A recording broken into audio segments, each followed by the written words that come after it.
Guys మనం వచ్చింది coffee ప్లాంటేషన్లోకి, Araku వ్యాలీలో ఉన్నాం. You can see here such a beautiful scenario. మీకు కాఫీ బీన్స్ కూడా చూపిస్తాను చూడండి. ఇవే కాఫీ బీన్స్ కన్నా, కాఫీ బీన్స్ చూడు. దా look at here coffee beans. These are the coffee beans. Okay, ఇవి బాగా పండాలి. పండితే ఎర్రని రంగులో వస్తాయి. రొబెస్టా అని కూడా అంటారు ఈ కాఫీస్ని. ఇది సీజనల్ కాదు, ఇప్పుడు ఒక 2 months పోయాక వస్తాయి. ఇవి రెడ్గా అవుతాయి.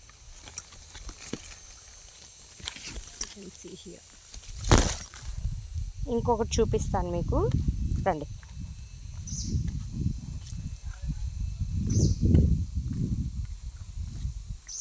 ఇది స్పైస్ గార్డెన్. ఈ కనిపిస్తున్న ఈ తీగలు లాంటివి ఉన్నాయి కదా చెట్టు మీదకి, అవన్నీ బ్లాక్ పెప్పర్. సినమన్ ఉండదు ఇక్కడ, బ్లాక్ పెప్పర్. చూడండి, ఇదిగోండి కన్నా. ఆ చెట్టు ఉంది, అల్ల చెట్టుకి మొత్తం అల్లిస్తుంది కదా, ఆ చెట్టు అల్లినవన్నీ, అవన్నీ కూడా దానికి కాయలు లాంటివి వస్తాయి చిన్నవి, వాటి నుంచే వస్తాయి అన్నమాట రియల్ బ్లాక్ పెప్పర్. సో ఇలా వెళ్తూ ఉంటే కాఫీ ప్లాంటేషన్ అనేది జరిగింది. కాకపోతే ఒకటి నచ్చంది ఏంటంటే, ఎక్కడ పడితే అక్కడ ప్లాస్టిక్ గ్లాసెస్, వాటర్ బాటిల్స్ తాగేసి పడేస్తున్నారు టూరిస్టులు.